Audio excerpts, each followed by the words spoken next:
Assalamualaikum warahmatullahi wabarakatuh. Saya Adang, dosen STI Pasundan Bandung, home base-nya di ilmu manajemen. Saya mengampu mata kuliah manajemen strategi. Dalam perkuliahan ini, saya mewajibkan mahasiswa untuk membaca buku. Ini buku saya sendiri, Konvergensi Ilmu Manajemen, dan ada juga kepemimpinan kontemporer di era global ini. Nah, dalam manajemen strategi ini sebetulnya perkuliahan saya itu memadukan antara ilmu yang sangat penting karena menentukan arah masa depan di dalam organisasi. Apa saja yang dibahas? Yang dibahasnya adalah satu, mahasiswa tidak hanya mempelajari teori manajemen strategi, tetapi mahasiswa juga diharuskan menganalisis lingkungan internal. Ada analis SWOT, kemudian strategi bersaing Michael Porter, kemudian juga visi misi organisasi, dan sampai kepada kepada implementasi manajemen strategi. Nah, berikut kita akan saksikan video pembelajaran atau kegiatan belajar mengajar di kelas manajemen strategi yang akan kita saksikan dalam waktu kurang lebih 45 menit. Assalamualaikum warahmatullahi wabarakatuh. Waalaikumsalam warahmatullahi wabarakatuh. Sebelum perkuliahan dimulai, kepada ketua kelasnya silakan untuk dipimpin doa menurut agama dan kepercayaannya masing-masing. Sebelum mulai pelajaran, baiknya kita berdoa. Doa di dalam hati mulai.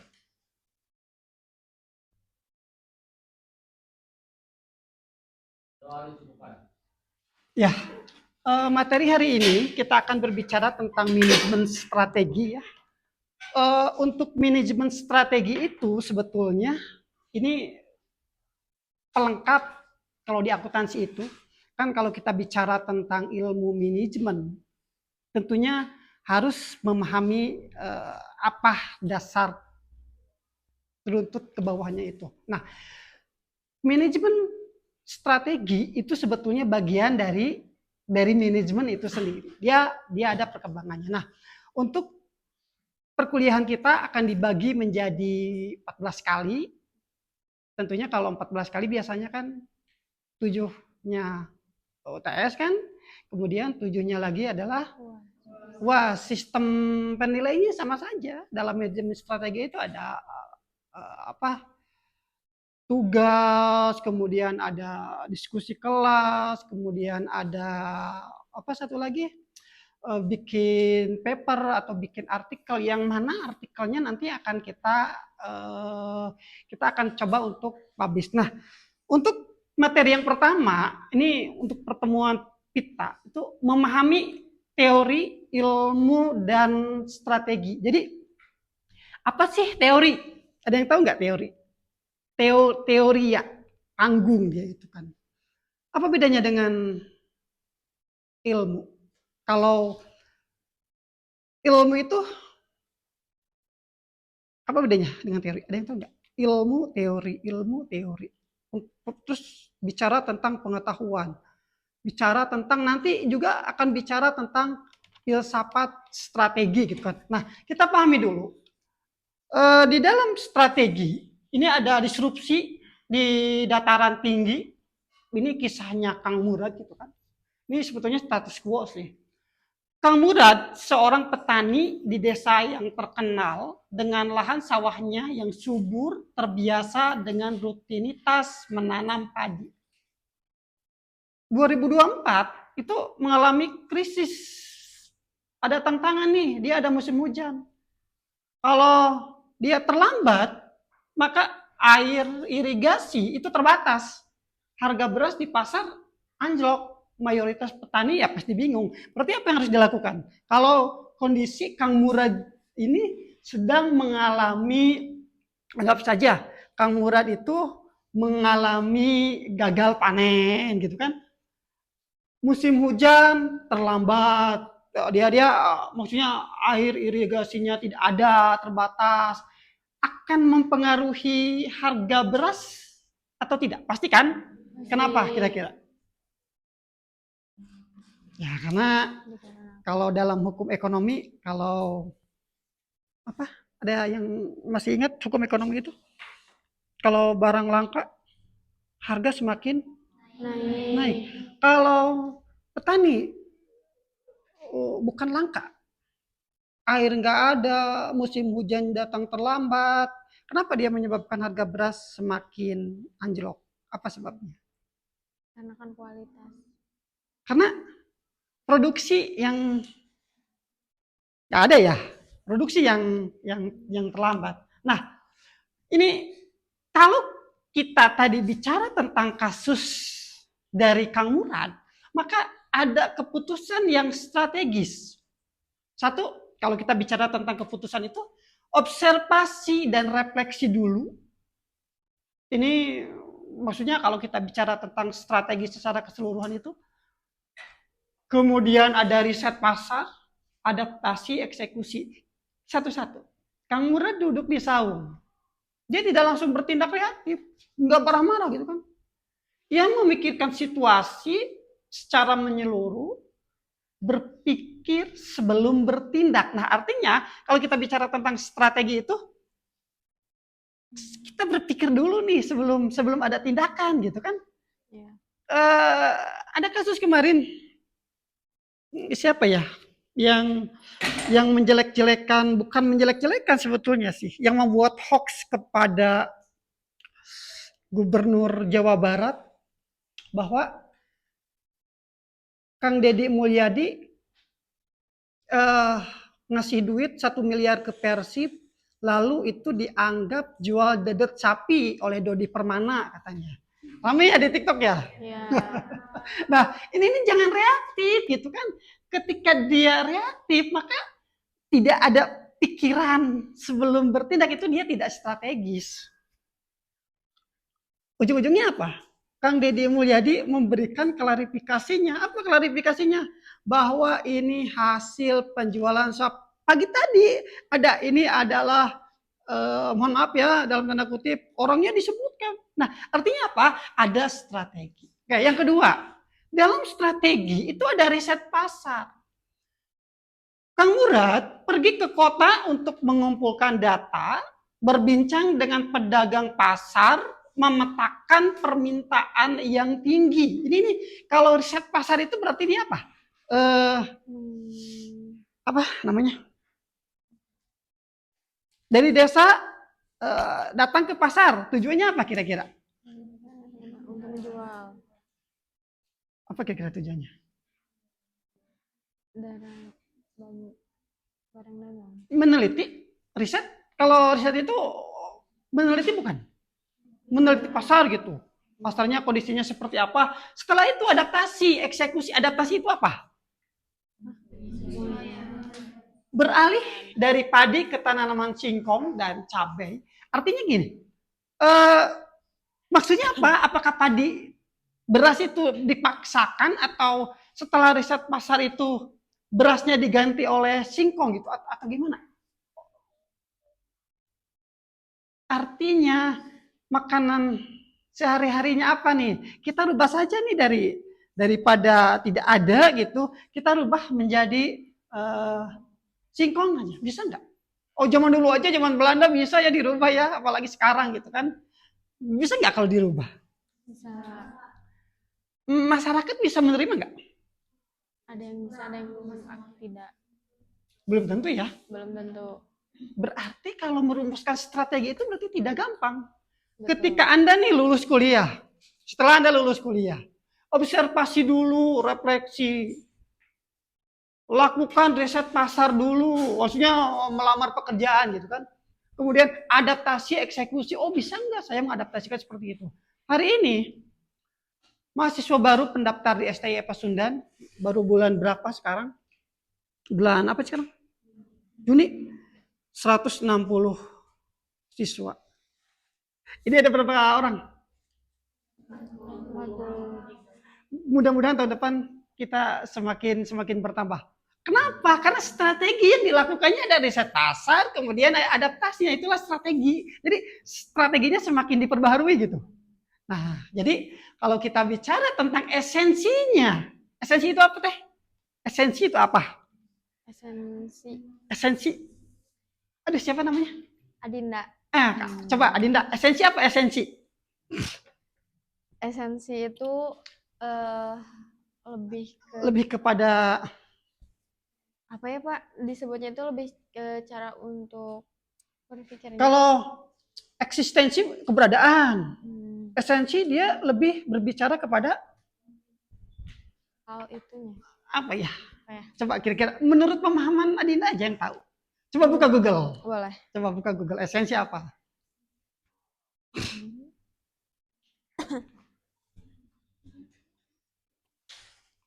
Apa, Adinda? Itu tuh lebih ke inti atau hal yang paling pokok dari dan mendasar dalam Ruhnya berarti ya, dasarnya kan. Fokusnya, dia mengarahkan energi agar bekerja lebih efektif. Meskipun ada tantangan besar di depan, itu fokus strategi. Bagaimana antisipasinya? Memetakan situasi, merencanakan langkah yang tepat sebelum masalah membesar. Ada enggak? Jadi jangan asal-asalan dalam membuat keputusan. Mencegah tindakan yang reaktif, tidak terencana, mengubah kepanikan. Nah, maka strategi adalah cara yang kita buat untuk mencapai tujuan di tengah ketidakpastian. Jadi intinya strategi apa teh? strategi cara Intinya apa? Strategi itu. Intinya saja. Esensi tadi adalah dasar. Oke, berarti cara yang kita buat, kalau cara yang kita buat berarti harus ada perencanaannya dulu kan? Perencanaannya dulu. rencana. Nah, ini akar konsepnya, akar militer sebuah konsep bisnis sebetulnya. Konteksnya, pada era Yunani kuno, seorang strategos jenderal, dia merumuskan rencana mengatur posisi pasukan, memanfaatkan kekuatan, kemudian kelemahan lawan demi memenangkan perang. Jadi strategia, stratos, itu berasal dari kata stratos itu tentara, again memimpin. Definisinya adalah seorang jenderal. Jadi strategi itu konsepnya diturunkan dari konsep perang pada era Yunani kuno. Strategi adalah seorang jenderal. Itu militer kan strategi kan? Betul. Kenapa akuntansi mempelajari strategi? Untuk apa? Dalam pembukuan ada jenderal mau perang gitu atau gimana? Dalam pembukuan misalkan, Adinda nih kerja di bank, belajar strategi. Kata Pak Adang dalam strategi ini, strategi itu kan dilahirkan dari ilmu perang. Untuk apa kira-kira? Sangkut pautnya dengan akuntansi, Pak. Apa kira-kira? Strategi kenapa dibutuhkan di akuntansi seperti itu? Betul, coba. Menurut aku kenapa strategi itu dibutuhkan di dalam akuntansi karena kita membuat jurnal atau membuat keuangan juga, kita kan pasti mempunyai strategi gimana caranya si perusahaan ini bisa stabil di keuangannya. Dengan cara seperti itu kan itu bisa disebut sambung kan Pak? Strategi itu berarti kita balik lagi cara yang kita buat untuk mencapai tujuan tertentu. Nah, kemudian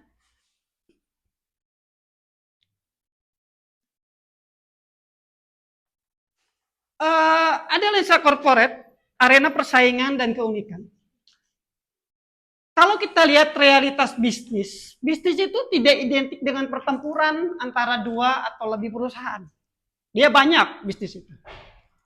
Hukum keunikannya apa? Strategi terkait erat dengan melakukan apa yang tidak dapat dilakukan oleh pesaing. Artinya, kalau kenapa Nokia jatuh? Kalah sama iPhone, Android gitu kan. Sekarang Nokia udah mulai bangkit lagi, mengeluarkan seperti Mito apa ya, tapi tetap aja yang menang kok Oppo, Vivo gitu kan.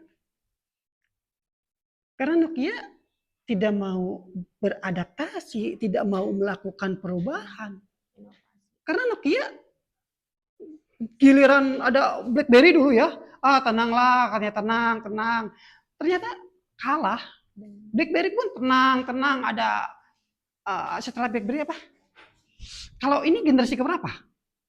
Oh, udah lumayan jauh. Generasi Pokoknya ini generasi terbaru sekarang bisa mengalahkan Nokia aja lah yang udah puluhan tahun. Nah, kenapa? Karena hasil akhir dalam setiap strategi itu dibutuhkan elemen yang unik, menarik pelanggan, sukses bersaing, meningkatkan kinerja dan mengembangkan bisnis. Kemudian kita lanjutkan, ada sintesis akademik, formula strategi perusahaan. Kalau formula itu apa? Formula itu apa? Formula. Apa? Sabun colek tuh, formula kan. Sabun colek. Apa teh? susu rumusan. Coba buka Google coba. Formula. Susunan atau bentuk tetap. Anda harus tahu lah, masa semester berapa ini? Ya harus tahu. Masa ditanya nanti di masyarakat apa itu formula? Formula, oh iya ini balap mobil gitu kan? Apa formula? Susunan Apa? rumus Aira, aduh. Apa? Sebuah ada susunan atau bentuk tetap yang digunakan untuk menjelaskan, meracik suatu produk atau menggambarkan aturan tertentu. Gaya Google sekarang ya, ketika kita buka satu huruf saja, AI itu udah turun. Ya. Udah nggak macam-macam buka artikel segala macam, AI udah turun tuh. Formula adalah, kok bisa gitu ya negara barat ya? Nah, ada Thomson, Peter Gamble dan Strict, maksimalkan keunggulan kompetitif. Maksudnya apa yang kita punya itu harus dimaksimalkan. Minimalkan kelemahan kompetitif. Apa maksudnya? Minimalkan kelemahan kompetitif itu apa maksudnya? Meminimalkan kekurangan dari perusahaan. Mengurangi kelemahan. Kalau memaksimalkan keunggulan berarti saya kemarin ke Citumang. Udah lama banget nggak ke Citumang. Anak minta ke Citumang, ke sana jalan-jalan. Body rafting. Aduh, ada yang dalamnya 13 meter, ada yang dalamnya ini, ada yang dalamnya segala macam. Saya udah nggak berani berenang, tapi anak kecil usia 10 tahun itu dia masih bisa berenang. Minimalkan keunggulan kompetitif. Minimalkan. Berarti apa? Disederhanakan. Kalau keunggulan kompetitif?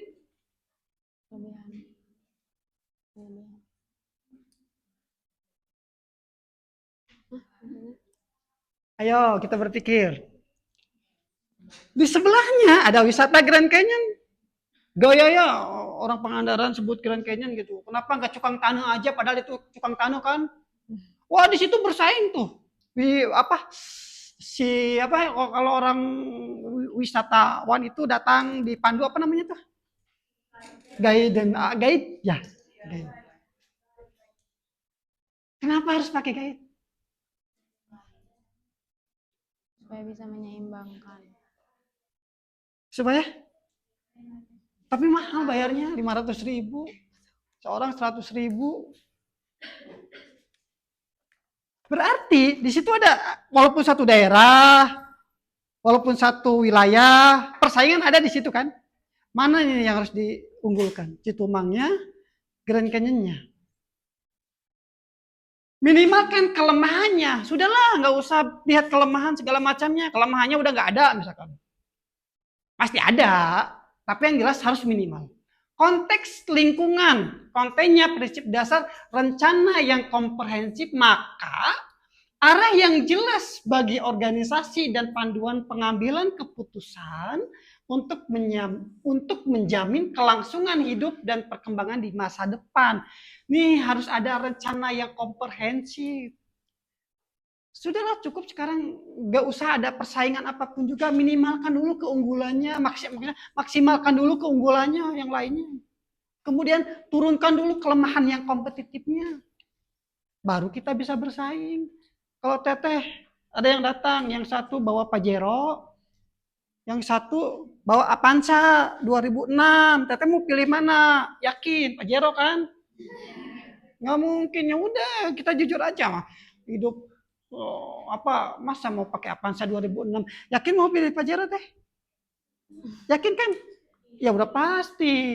Maksimalkan dulu keunggulan kita gitu kan. Itulah hidup gitu kan. Nah, kemudian 4 pilar tindakan dalam strategi. Jadi di dalam strategi ada 4 pilar. Visi, mengidentifikasi tujuan, jangka panjang organisasi, kemudian pemetaan, identifikasi ancaman dan peluang ekosistem bisnis, kemudian aset, mengelola, mengalokasikan sumber daya secara optimal, fleksibilitas, mengadaptasi diri terhadap perubahan. Itu adalah 4 pilar. Nah, mengapa strategi yang krusial saat ini? Maksudnya, kenapa dipelajari? Pertama, polaritas pasar, perubahan masyarakat, akselerasi teknologi, gelombang globalisasi. Nah, dulu waktu perkuliahan sebelum ada notebook LM, susah banget. Bikin PowerPoint lama banget. Kalau sekarang cukup bayar 77.000, kita dapat PowerPoint yang bahasanya dari kita. Promnya dari kita, materinya tetap dari kita. Materinya tetap dari buku kok. Materinya tetap dari buku. Berarti yang bekerja siapa? Otak kita atau teknologi? Teknologi. Dan otak kita harus sinkron.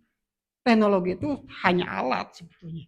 Nah, kemudian ini kita lanjutkan minggu depan.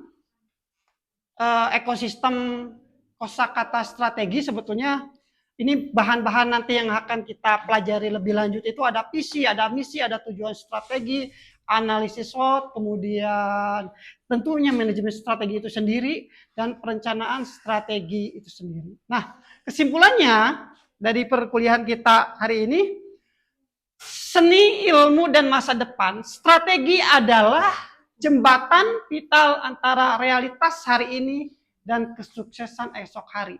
Lebih dari sekedar perencanaan di atas kertas, strategi itu menuntut kita untuk menggabungkan analisis terukur. Ilmu itu berarti analisis terukur. Pandangan jauh ke depan itu seni. Sembari berpijak tanggung jawab sosial itu filsafat untuk mengambil keputusan yang lebih besar. Oke? Itu materi kita pada pertemuan pertama ini. Silakan kalau ada yang mau bertanya. Boleh. Lupa namanya tadi siapa? Adinda, Pak. Adinda apa sih? Adinda Zahra. Adinda Zahra udah lama jadi aktivis. Enggak, Bapak. Nanti kita ngobrol, sudah selesai di saya itu. Boleh Adinda, pertanyaannya? Pertanyaannya untuk di awal kan itu tuh mengenai permasalahannya Kang Murad ya, Pak? Ya. Di sini bagaimana cara merancang sistem kendalinya atau indikator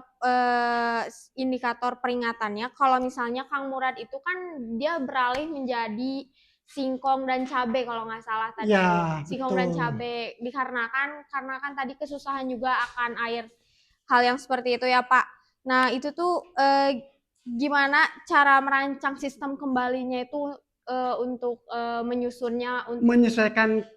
iya seperti itu, untuk menyusun kembali ke yang strategi bagus. Saya paham.